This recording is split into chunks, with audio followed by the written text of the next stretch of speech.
Well, good morning, everybody. We're going to give everybody about 30 seconds here to get settled and get in here, and then we'll get started. So,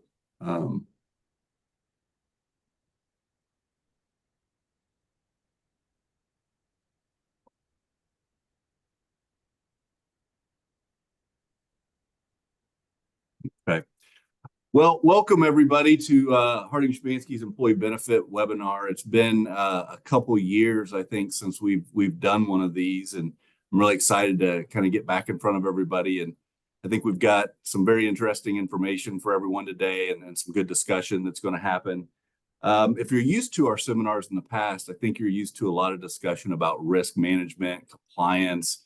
We've even had some litigation discussion, and this is going to be a slight difference, maybe a pretty big difference, in that really what we're going to be looking at today is more opportunities for the company and opportunities for the participants, and things like plan design and Secure Act 2.0 and all of the fun stuff that's been coming out of that and will continue to come out of that. So hopefully you guys are ready to go. And just for some logistics here, I'm going to turn it over to Leslie White. Good morning, everybody.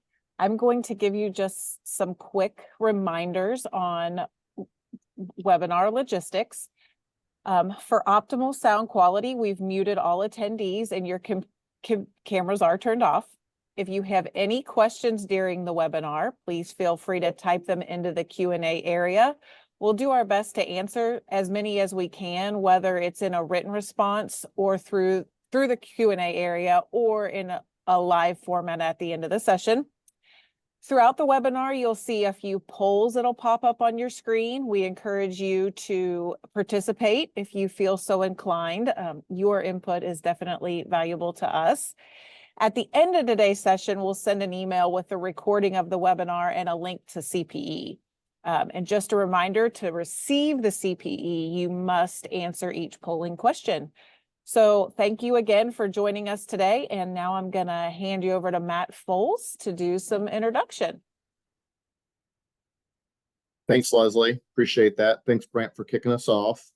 My name is Matt Foles. I work with Harding Shymanski in our employee benefits area and have been doing compliance work in the area of 401k plan administration for most of my career here at Harding Shymanski for the last 28 years.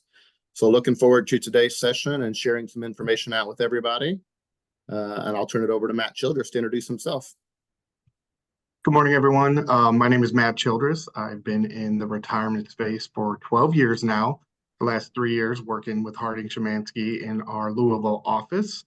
Some of my day-to-day, I work on the day-to-day items for 401k plans, plan document design, compliance testing, pretty much anything retirement we get our hands dug into. So very excited to be on this call this morning, and we'll turn it over to Kevin. Hey, thank you, Matt. So I'm Kevin DeMint. I've been in the retirement business for over 33 years. I work with Harding to handle a lot of the day-to-day other stuff on the retirement plan. So the investments, the record keeping and all that stuff. So I work very closely with Matt Childress and his great team to provide a great retirement solution. And now I'm going to turn it over to Nicole. Hi, I'm Nicole Boren, and I'm a financial planning consultant, and I get the opportunity to work with this team and primarily on an individual basis with business owners and high income earners with their personal wealth management needs. Thanks, Nicole. And my name's Brent Kennedy. I didn't start with that, but most of you, I think, know me. I've led these seminars in the past. I've been with the firm for about 21 years. I co-lead our employee benefit audit practice. And so I'm kind of on the outside looking in on some of this stuff at the end of the year. But I'll be your panelist, kind of facilitator today. And we're going to start with a polling question. Leslie, if you want to pull that up.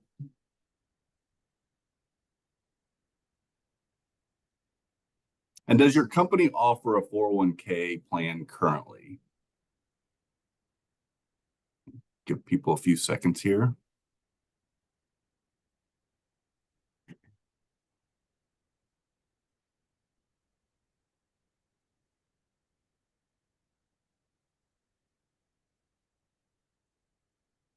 All right, so answer that polling question if you haven't already. But first of all, we're going to get into, okay, we do have the polling question. Looks like we got good responses. The first thing we're going to get into is Harding Shymanski's retirement plan services. And Kevin's going to talk to you a little bit about what RPS is, what we do with RPS, and how we bring these offerings to our clients. Thank you, Brent. So Kevin, talk a little bit about what services RPS does handle. Yeah, so the RPS team, we handle really all aspects of the retirement plan. So it's nice to have everything within one group of people. So we handle the investment management, we handle the day-to-day record keeping, all the compliance aspect, participant education meetings. Really, when you look at what it takes to run a retirement plan, all aspects are handled with us. Great. And then obviously, we hear national providers and we have competitors that you see in the news when you're watching golf on Sunday or something like that. Maybe talk about some of the differences about, our RPS services versus, our national competitors. Yeah. So when I created our RPS solution, really I did it with the goal of, we work with the CPAs at Harding, right? In order to ensure that we're doing as much as humanly possible for the clients of Harding Shymanski. So we provide the day-to-day record keeping. So for us, we handle almost everything. Now let's compare that to national providers, where a lot of national providers are going to have a call center approach. With us, we always have a direct access to employees' team. So that's a big difference. We'll talk a little bit more about this later, but we provide the highest level of investment and administrative fiduciary services as possible, with the whole goal of taking the work off of the client's hands so they have less to do on a daily basis. The next thing is providing advice to employees. Many record keepers will provide education sessions, but it's at a very high level. We take it a little further in and provide one-on-one education sessions and investment advice and retirement planning for employees. So it gives it a much more family, personal approach versus some of the more national providers that are trying to keep things in a more streamlined approach. Right. And Nicole, when I'm looking at employee benefits through the audit perspective, I kind of see investment options. And when I have discussions with clients, I ask them, well, how did you choose your investment options? And I think that some people just say, well, they're the same investment options we've had for 20 years and they seem to be working. So maybe talk a little bit about how the process that we use for selecting and monitoring investment options and how we approach clients with different options and different discussion points on what that means. Sure. So one of our biggest differentiators between us is really that we do take on that full fiduciary responsibility of investment selection and monitoring. So our portfolio management group is a group of tenured investment professionals that operate under the oversight of our advisory services fiduciary oversight committee, and they're tasked with finding the best in-class investment managers. So their primary responsibilities include portfolio construction, investment management, due diligence, monitoring, things like that. And what we really appreciate about their efforts is that they come to the clients with the full recommendations of what investment options should be on the menu. And so that allows the participants to choose if they want to build their own portfolio based on these already vetted investment options. Or what most people choose to utilize from our services is the asset allocation portfolios. And so that's a portfolio that we will manage on multiple different levels based on the participant's risk tolerance. And we monitor those and rebalance those on behalf of the clients each and every time. Great. Great. Thanks, Kevin. Thanks, Nicole. We're going to switch a little bit to Secure Act 2.0. If you're at this webinar today and this is the first you're hearing about it, I would be shocked. It seems like it's come up in just about every avenue of employee benefits that you look at. Certainly Secure 2.0 came out in 2022, and there were some aspects of it that were immediately effective. But what we're seeing, I think, and Matt's going to talk a little bit about this, is there's different provisions of the act that are being phased in over a, almost 4 or 5 year period. So there's some things that are really relevant. We're not going to go through, obviously, all of Secure 2.0. You've probably heard some of these things, but Matt's going to talk a little bit about some of these main provisions that we think are relevant currently. And we'll start a little bit, Matt, with with the various tax credits that are available in Secure 2.0. Maybe you could talk a little bit about some of those. Yeah, absolutely. So Secure 2.0 had several updates to the tax credits and incentives to start up a new 401k plan. I saw in the poll, a lot of people already have a 401k plan established, but if you establish a plan after, I think it was December 29th of 2022, you'd qualify for these tax credits. So you could qualify for up to $5,000 in startup fees for the first 3 years of the plan, depending on your size. You could also qualify for $1,000 in employer match per participant in the first year, and that gradually weans off over a 5-year span. There's also a $500 credit for having an automatic enrollment provision, which we'll discuss a little bit later, is a requirement moving forward. So there's an additional $500 tax credit. Then there's also a $500 credit for hiring military spouses to your company as well. So there's several credits. We definitely advise speaking, with your tax professionals at Harding about those. But given the amount of credits, depending on the size of your plan, most, if not all, of your startup fees and your initial fees in the first few years of developing the plan could be fully covered. Great. It's interesting. This next question is about student loan payments, and obviously we're hearing about student loan forgiveness and all kind of things in the political world, but there's some aspects of Secure 2.0 that provide for some impact on student loans. Can you maybe talk a little bit about that?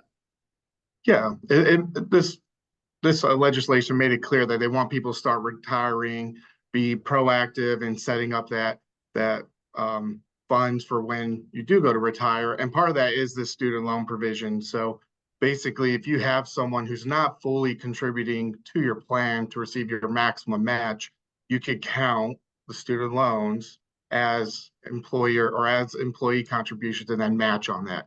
So the way that would work is if you're typically would match 5% of your employees' deferrals, say someone's not contributing at all, but they are making student loan payments, they could show proof that those student loan payments have been made, and then you'll be able to calculate an employer match to put into their retirement plan. That's a very good resource for people who are still paying for student loans. And also if your company hires a lot of college recruits, that is a good tool to maybe set yourself apart from a competitor by having that feature in your plan. Great. And then, Kevin referred to automatic enrollment type plans, and you mentioned that we're going to be talking about that here a little bit. I see a lot of clients will see that they're in automatic enrollment or they're not in automatic enrollment. They tell me a lot of times it's based on the demographics of their employee base and their participant base, but maybe talk a little bit about the pros of automatic enrollment type plans and maybe some of the cons of why it wouldn't make sense. Yeah, so traditionally in a 401k plan, an employee will have to elect how much they want to defer into the plan. If they don't, then simply no contributions are being made or withheld from their paycheck. So an automatic enrollment plan, we're notifying the employees before that eligibility date that you're going to start to withhold X amount, a percentage of their paycheck to put in the plan. As I mentioned, that is a requirement moving forward for plans that have started beginning this year. So automatic enrollment will be required going forward. The pros are obviously it's promoting the 401k plan, promoting retiring. You could get some goodwill from employees. Like we're doing this so that you're putting away some funds early. We all know that earlier the money goes into your 401k plan, the more it could compound and grow, the better. So we're basically saying we're going to start you off on the right foot, get you into this plan as quickly as possible. Now, employee doesn't want to enroll in the plan, they would simply just have to opt out. That's pretty simple to say, I don't want any contributions withheld.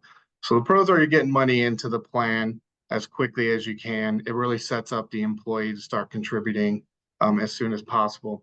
The cons are, if there's not clear communication, all of a sudden employees see a withholding from their check, then you'll kind of have to backtrack, explain that, let them know they need to opt out so that those aren't moving forward coming out of their check. But in my experience, just clear communication, making sure that's hit on in your orientation with the new employee, and there's really no issues moving forward as long as they understand what's going to occur when that eligibility date happens. And that automatic enrollment provision out of Secure 2.0 is only for new plans beginning in 22. Is that correct? Not existing Correct. plans that have not had it in the past, right? Correct. New plans and that feature, new plans starting in 24, and it would have to be in place by 25.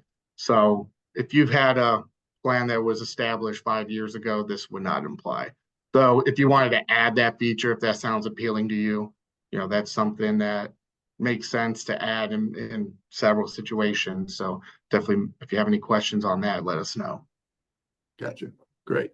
And then from automatic enrollment, is there a minimum deferral percentage that has to be set, or do plan management have the option of selecting, whether auto enrollment starts at 1% or 4% or 8% or whatever that would be? Yeah, so the minimum would be 3%, and then there is an auto escalate that occurs every year up to 10%. So an auto escalate is after a year. If an employee still doesn't go in and makes any changes to their account, another additional percent will start to be withheld. That is a good feature. It's kind of a set it and forget it, where you start up your plan, you say, sure, every year I'm expecting to get a little bit of a raise. So I'm gonna put 1 extra percent in a year till it hits that target. Those are the minimum requirements. We typically would recommend that whatever your match is, to start it there. Like, we want people to get the full benefit of a retirement plan. And really, if you're offering a match that requires you to put in 6% to receive that full, depending on the situation, that's kind of what we would recommend. That gives the employee the fullest exposure to get that money from your match. Right.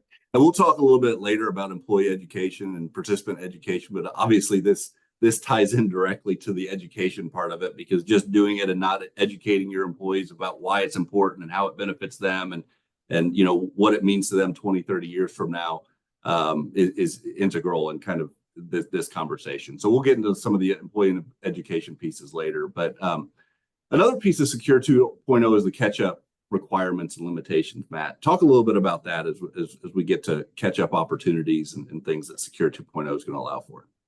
Right. So for those of you who don't know, catch-up contributions start to occur after the age of 50, where the limits allow you to put an extra amount of money to, quote, catch up on your retirement plan. Maybe if you didn't put in when you were younger and feel your account needs a little bit boosting, they allow you to put in more money as opposed to the traditional limits. Right now, that's set at $7,500.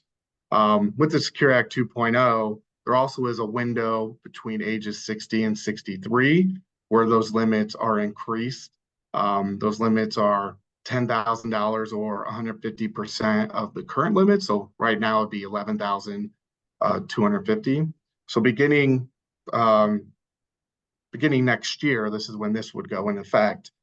If you're in that age range, you could put additional catch-up contributions during that 3-year window to help boost your 401k plan. Great. And then what changes to Roth contributions were introduced in Secure 2.0, and how might that affect the higher income participants in retirement plans? Yeah. So one of the changes with Secure Act 2.0 is that if you're a high earner and contributing catch-up, those contributions will need to start going in as Roth contributions beginning as next year. So Roth contributions are after-tax deferrals that go into the plan. So there will, depending on your plan, you might have to do some design changes. So if you offer catch-up currently, but don't offer Roth, you're going to have to make a change to whether you want to add Roth or remove the catch-up feature into the plan. So definitely, if you're looking into that, and that might be something that your plan needs to make that revision, that's something to keep in mind and let us know. We could certainly assist with that. There's a couple other Roth updates to Secure Act 2.0. One is beginning in 2024, your Roth accounts do not get factored in when making required minimum distributions. So as you may know, once you hit the age of 73, you're required to take a minimum withdrawal from your plan. And beginning now, that Roth balance will not be considered part of that calculation. So that's another pro for the Roth. And then finally, there is a new feature that's starting to get ironed out, but I haven't heard of that being available yet. is where you can start electing to have matching contributions go in as Roth.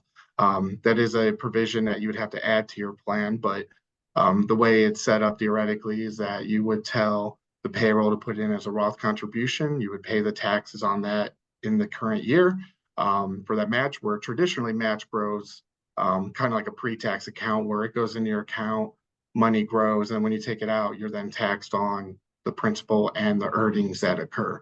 Whereas Roth, you're taxed on the principal that goes in, but then when you go to take your distribution, those earnings are taken out tax-free as long as the account's been open for 5 years and you're age 59 and a half. So a lot of updates to how, Roth works within a 401k plan. Definitely some exciting things. I think it just helps people have more control of what type of money is going in there. A little bit more control over their taxes when they do retire, and then ultimately just really motivating people to get in the plan and start saving for retirement. Great. Well, thanks, Matt. And I think that's a great segue into our next section, which is really about plan design opportunities. And so we'll move there in just a second. I just wanted to remind everybody about the Q&A window. If you have questions, please submit those. And then we've got a poll here as well. Has your company revisited your 401k plan design in the last 3 years? Same options, yes, no, or not sure. And I'm going to pause this time and wait and see the results and comment on those.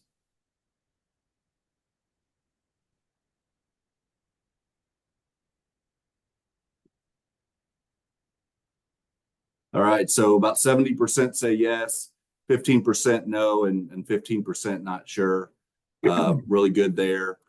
So we'll get into that a little bit. And what's interesting to me, certainly, my perspective is from the audit side on plans that have over 100 participants in them. But it does seem like we have a lot of clients that we see where they designed their plan 15 years ago, 10 years ago, and it's been running on autopilot ever since. And as I think, and I hope you can see with Secure 2.0 and changes with the law, but also changes within your own company and changes in your participant group and the number of participants you have and the size of the plan and the options available, revisiting plan design is important. So Kevin's going to take us through some of this and some of the most important considerations. But Kevin, I'm going to start with this question. What are the various ways employers fund their retirement plans, and what are the pros and cons of each of those funding options?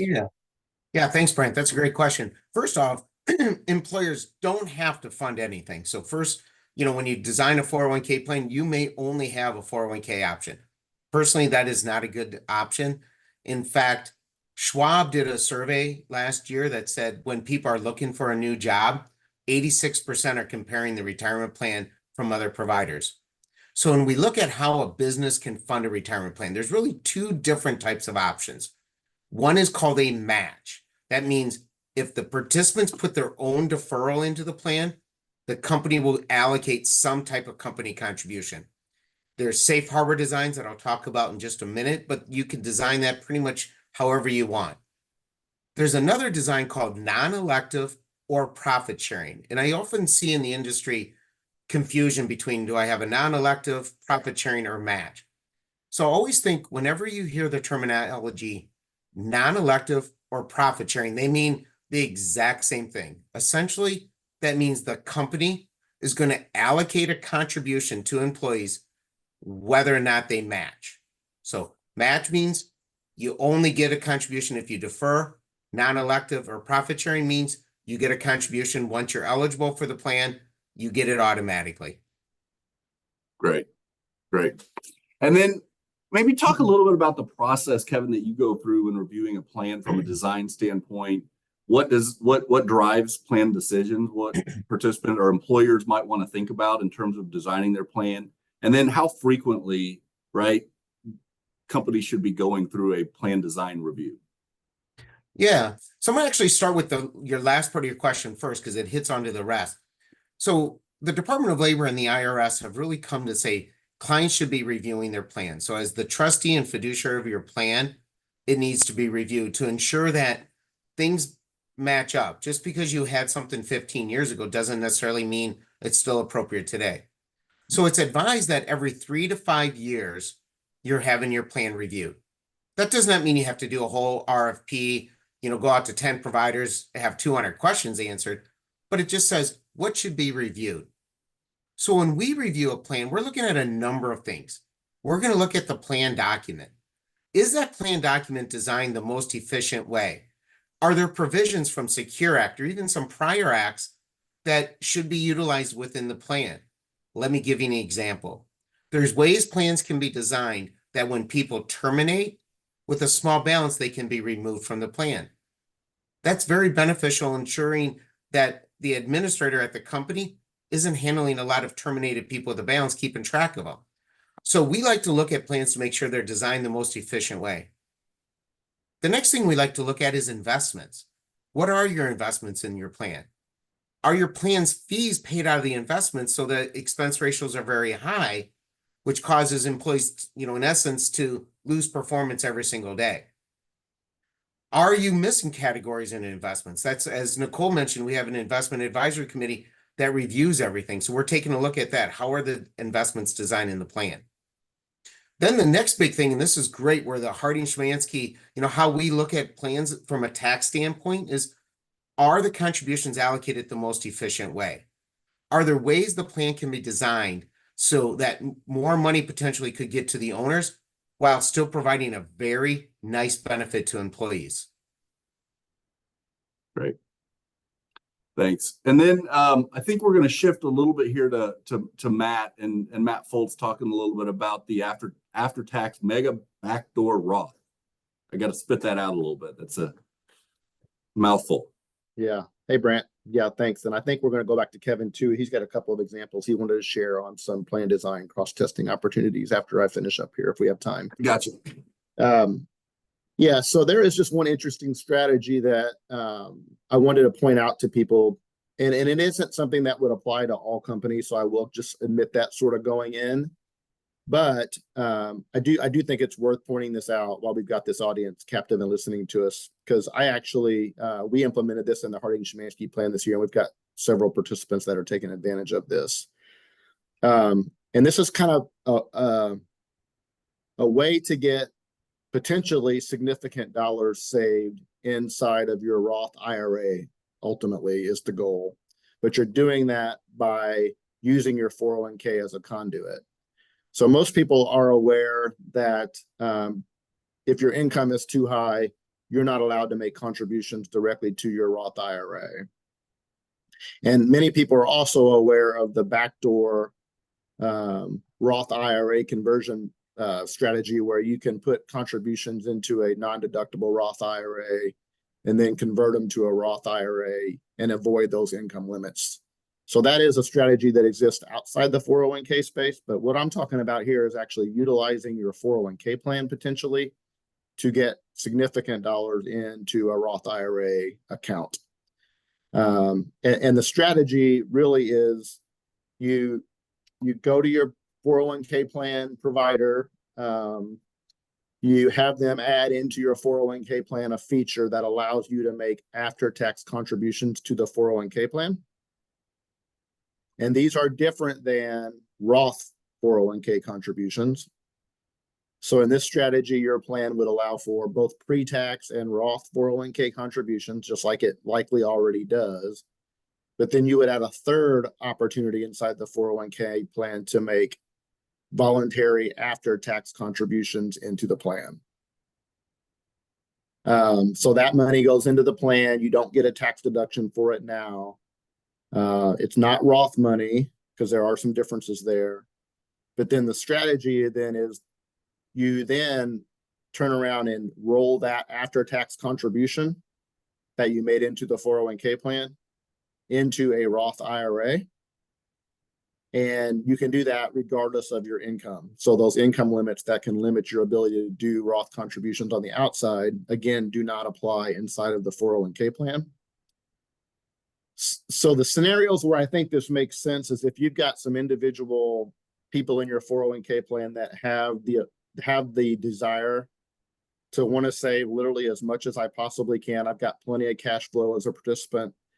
I want to do more than my typical salary deferrals allow me to do. And I want and I love the idea of getting more money saved up in this Roth bucket. This is just a unique way and an interesting way to allow that to happen. Now, the only other thing I do want to point out about this is that there are some little nuances that might make this somewhat challenging. I won't get into the weeds of this, but these after-tax contributions are subject to some non-discrimination testing. So there is a chance you could add this feature into your plan and then have some non-discrimination testing issues that we'll have to work through. But in our particular case, at least at Harding Shymanski, we don't have enough people taking advantage of this feature that it's causing us any issues on the non-discrimination testing. So it's working really well for the few of us who are doing it.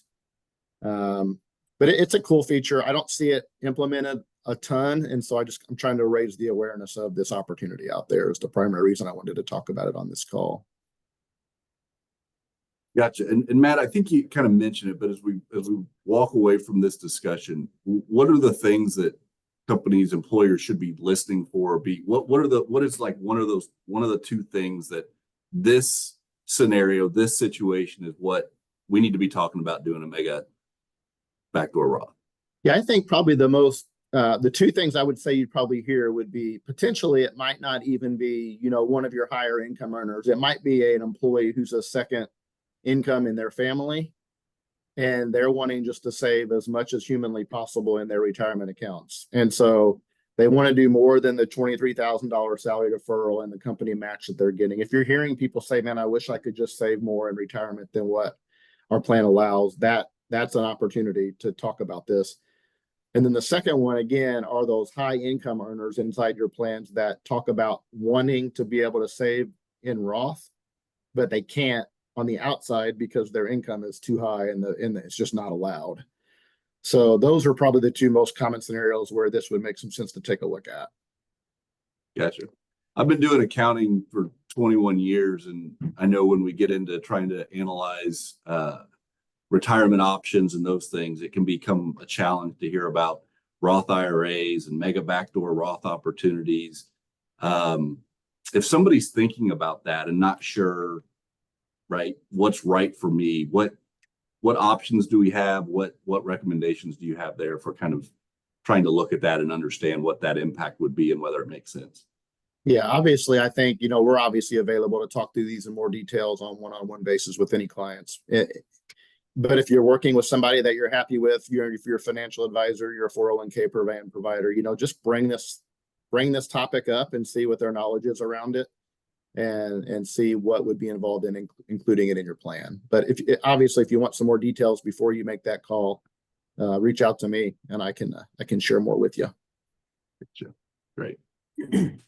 Okay. Well, I think I might circle back to Kevin because he did have some examples here. And so, Kevin, sorry for cutting you off there.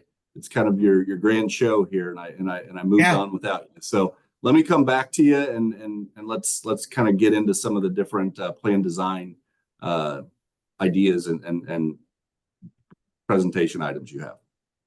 No problem, Brandon. I know we wanted to make sure that Roth piece was hit and the after-tax was hit because that's a key advantage of working with our CPAs to make sure that the right tax approach is for you. So as I mentioned earlier, there's different ways to design the non-elective or company contributions. And so with working with the business owners, we want to always ensure that the goal is getting the most amount of money to you guys. As running the business, it's important that you see a nice value out of the retirement plan, but still providing a nice solution for employees. So one of the non-elective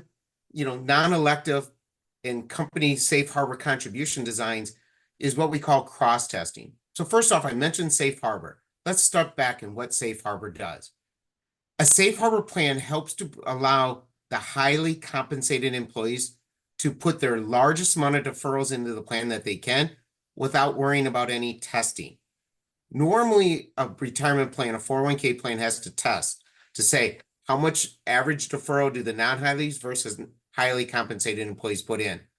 Generally, you can't get much different than two percentage points. So if you have a lot of employees that are only deferring on average 1 or 2%, the highlies are only going to be able to defer on average about 3 or 4%. Well, that's not good because you can't hit the annual limits.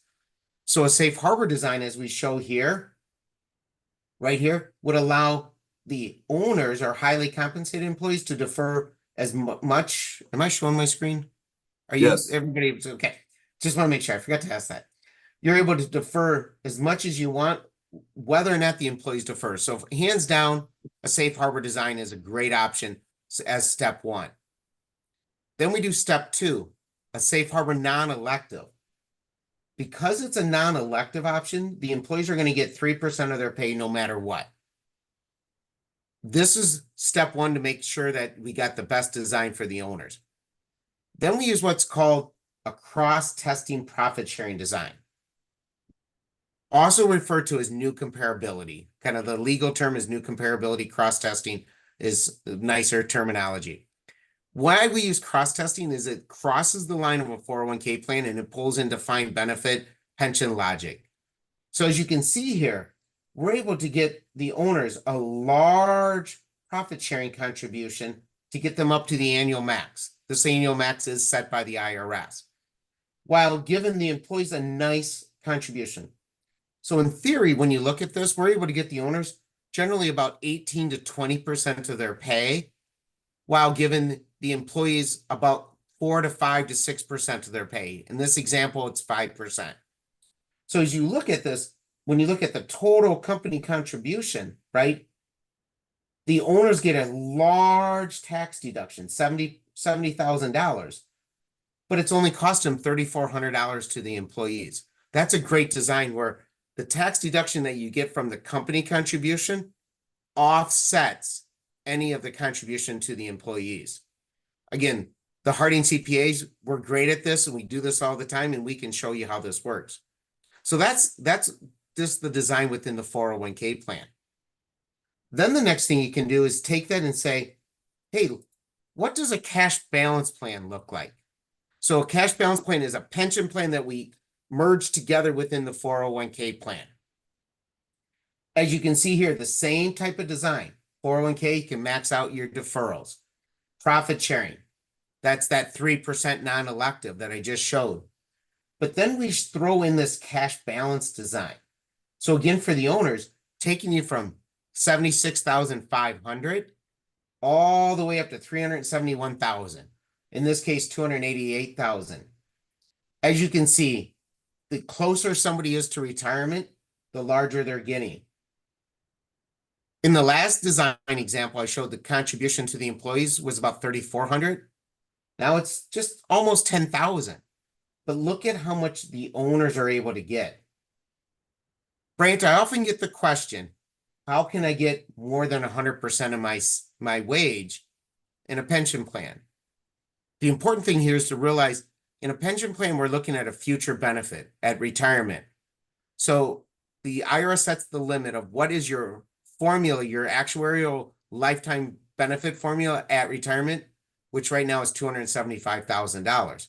So essentially we're saying, how much do I put in today so that when I retire at age 65, I get $275,000 for the rest of my life?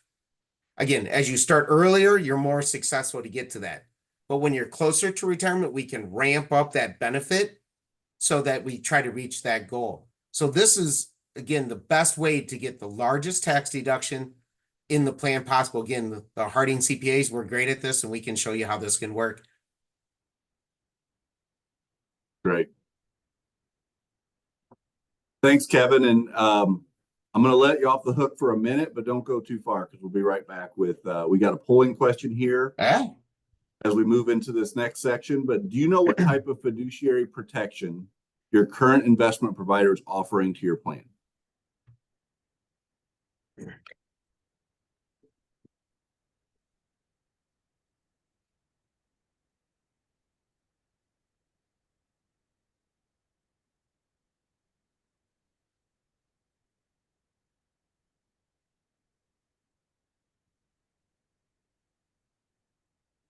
We should.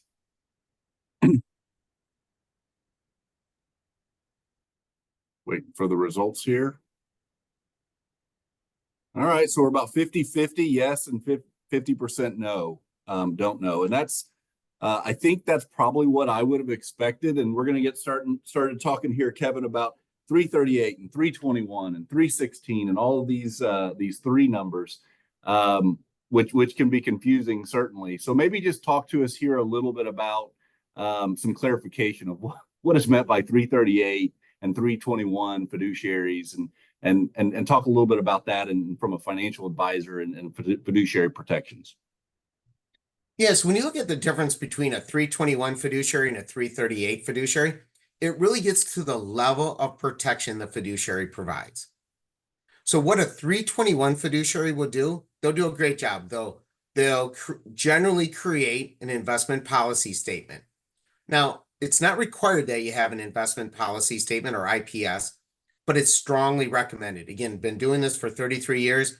I've seen clients not have an IPS and get themselves into trouble when they try to make a fund change. Participants can ask, what legal right do you have to make my investment change?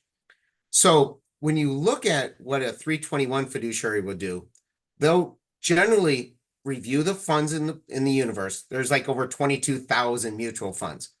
And they'll whittle that down to say in each category, large cap value, mid cap, growth, all those different categories for large, mid, small, international, and bonds, what you should choose.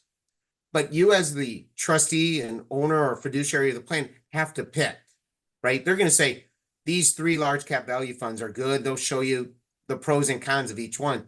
But at the end of the day, you choose which one. Now let's contrast that with a 338 investment fiduciary. Generally, they are the largest and the highest investment protection you can have. What a 338 fiduciary is going to do differently, again, they're going to create the IPS. Hands down, I firmly believe you should have an investment policy statement. But instead of asking you to pick from the three, they're going to say, here's what you're going to have for a large cap value. Here's what you're going to have for a large cap growth, mid cap value, mid cap growth, small cap, down the line. So you as the trustee do not have to make any investment decision. Why that's important is in a 321, because you pick which option you're going to have, if down the road there's ever an investment problem or a participant challenges something or anything like that, the risk puts back to the owner or trustee or fiduciary of the plan. Generally, the trustee of the plan has the ultimate investment decision-making authority. So the risk on a 321 fiduciary is the trustee has the ultimate risk. Because they ultimately made that decision. Now with a 338 fiduciary, because the trustee made no decision, we are the 338 fiduciary for our client. So we take on 100% of the risk. The clients don't have. So if somebody's going to take a trustee to court, guess what? The 338 fiduciary goes to court. So in my perspective, if you want to have the least amount of risk because you want to run your day-to-day business, pick a 338 fiduciary. Gotcha. Right. So for the 50% of the polling responses that said they didn't know, what's the next step of finding out what kind of fiduciary they have, what options are available to them from their current providers? What's kind of that next step? It's really, in my opinion, a two-step approach. First off, ask your financial advisor to see a service agreement. They should have written out what they are, right? The next thing is you could ask them, what are you? So first off, I'm a firm believer, what if you say it, it better be in writing. I have seen advisors say they do this, but when I look at their actual contract, they can't do it. So firm believer, review their contract to determine what level of service they can provide you. Great. All right, thanks. And again, if there's questions on fiduciaries for us, feel free to submit those. And if we have time here at the end, we'll have a Q&A time to respond to those as well. But kind of moving on then to the next piece, and I think this is the whole point of this webinar, really. So we're coming to the finality of this, and it's really about employee education, right? And so maybe speak a little bit of why is employee education important? I know with clients I audit, the question is, what are you doing on a regular basis to educate your employees about what the plan means, what's within the plan, what options are available? Talk a little bit about that, frequency of how often those education opportunities should be occurring, how they should be occurring, that type of thing, Kevin. Yeah, so employee education is very important, right? I've seen companies say, we're going to give you a retirement plan, and they just walk away, right? It's like, you buying a new vehicle and they say, get in, figure it all out, right? You're like, how does this new smart drive work? How does all this work? So employee education is very important. So there's really a couple different types of employee education. One is investments. You know, who is helping the employees choose and pick their investments? The next part is, how much should I defer, right? I want to be able to retire at some point in my life. How much should I defer today to meet my personal retirement goals? Then the next part about that is, you know, Matt did a great job earlier. Should I do after tax? Should I do Roth? Should I do pre-tax? Well, how do I know what's right for me? So we believe you should do employee education as a multi-step process. First off, if you decide to work with a different retirement provider, there definitely should be some type of employee education involved, right? What's new with that new record keeper? What's new with that investment advisor? How does that work? But if you're not changing providers, at least on an annual basis, there should be some type of employee education. Now, I've seen some people say we're going to provide education monthly or quarterly or, you know, periodically like that. The concern I have with that is if somebody's making monthly changes to their accounts, they're trying to chase returns. You want to work with a provider that's going to talk about what your future looks like. So that's why I'm a believer of at least annually, you should have some type of employee education. Maybe more frequently on a semi-annual basis, but at bottom lines, I'm not seeing a need more than semi-annual. In those education meetings, it should be a one-on-one education with employees. I've seen providers out there. In fact, being in the business for 33 years, I used to work with providers that did this, where they'll come in and they'll do an education program, but they'll do it at the highest level. Here's what's going on in the market and everything like that. But then when you raise your hand and say, but what should I do with my money? Many times they're saying, well, we can't give you investment advice. We're just here to provide education. Whereas what our solution with Harding is, we provide that individual one-on-one investment advice where we're sitting down with employees one-on-one. We bring our laptops. We provide that one-on-one. We'll sit down and say, Brant, what are your goals? What do you want to do? And direct them. Your goals are not just how much I defer, but how should I invest? When I get closer to retirement, how should I change my investment allocation? That's where the folks like our Nicole and our education team are so important because we are licensed to provide investment advice. So many educators are just that, they're educators. They don't have the licensing and the education and ongoing training provide that one-on-one investment advice. Gotcha. So as a business leader, give advice. What can I do, or what should I do, or what should I not do in terms of giving advice to my employees about what kind of 401k plan they should have, what they should be doing with their 401k? Yeah, it's incredible. I see this a lot, especially in a lot of factory situations where, you know, operators will say, I'll just do whatever my foreman says. That is extremely risky. I briefly mentioned it. In order to give investment advice, you have to be licensed and you have to be educated and you have to be continual training. That's what we have to receive. So you as a business owner, if you give advice, guess what? What happens when that employee gets upset? What happens if they have to be let go? You say they're a non-performer and all of a sudden they look at their retirement account and it's dropped. Guess who they're going to point fingers at? Guess who they could take to court? So as a business owner, you know risk all day long, right? You know, I got risk in what's happening with my product. I got risk in what's happening with my service.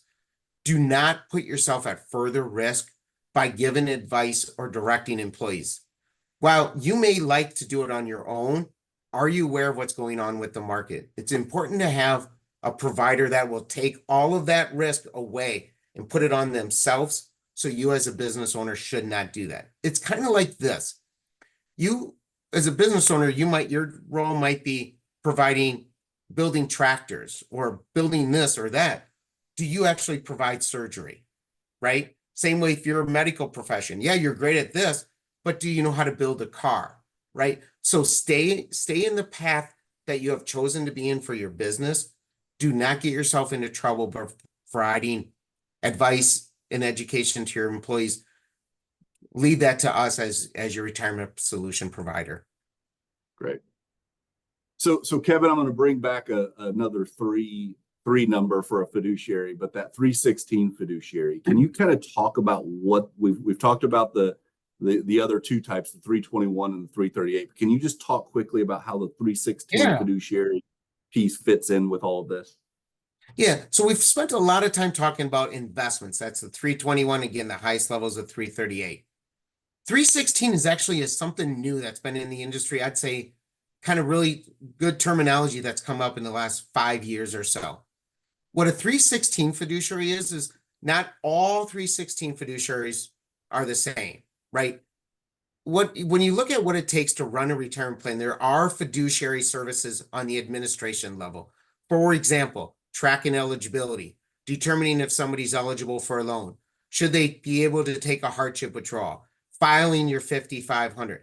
So when you look at the grand scheme of what are administrative fiduciary, there's probably 40 different administrative fiduciary roles.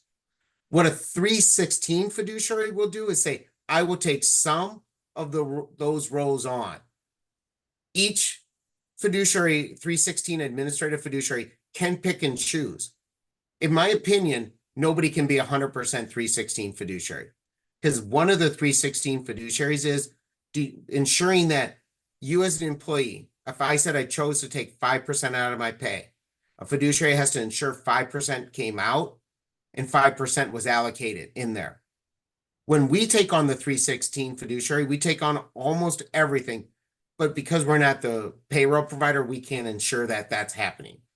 And that's the case across the board for most people, right? So as a 316, it's you as a client say, I want to give up that day-to-day responsibility. I don't want to mess with that. I don't want to do it. I want a record keeper like we do take on all that risk and day-to-day responsibility too. Great. Okay. Well, I think I'm going to bring our panel back here. We've kind of reached the end of our scheduled programming, if you will. So Leslie, if you could kind of bring the panel back. I think we've been doing a pretty good job of answering questions here as we go. I guess I would open this up to, is there anything that the panel would like to add to what we've talked about, or potentially if I jumped over something that I missed there, give this an opportunity. And then obviously for our guests, if you do have questions, this would be a great time to put those questions into the Q&A, and we'll try to get those here with the remaining minutes that we have. Brent, there was one question that was asked about automatic enrollment. Matt Childress, I don't know if you saw that in there. I don't know if you could. Basically, the question was, is automatic enrollment required for plans started before 2022? So just clarify that if you don't mind. If you had a plan before 22, you do not have to have that automatic enrollment feature. Those have been plans established after December 31st, 2023. So that's a newer provision. Okay. And then the other questions that were on the board, I think we have answered by written comments so far. Brant, the only thing that maybe I would think would be important to add would be, obviously, we went through a lot of information today. I'm sure there's people out there that might need some additional time with us to talk through some of those details. And so if that's the case, as we've said, reach out to anybody on this call and we can line up a time to talk through those things in more detail. So I just wanted to mention that. Yeah, certainly.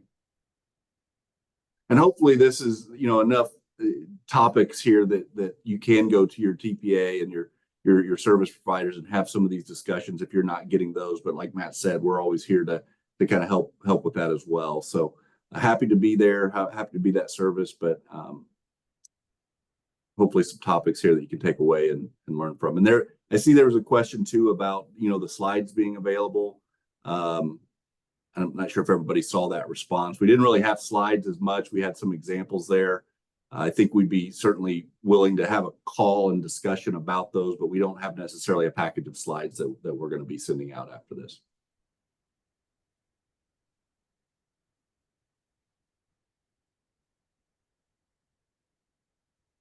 Yeah, Brad, I'm not seeing any more questions come in. So, all right. Well, everybody, thank you very much for attending. Thank you for the panelists. Thanks for bearing with me as I facilitated through some of these discussions. I love this setup now. It's taken me maybe 3 years to get into it. I still like to see all the attendees' faces and and meet with everybody, but hopefully we get to do that outside of this. And hopefully there was some value here in this 1 hour that we got to spend together this morning. So with that, thank you to everybody. Have a great day. It's Wednesday, so a few days left in the week, and we'll see everybody later. Thank you.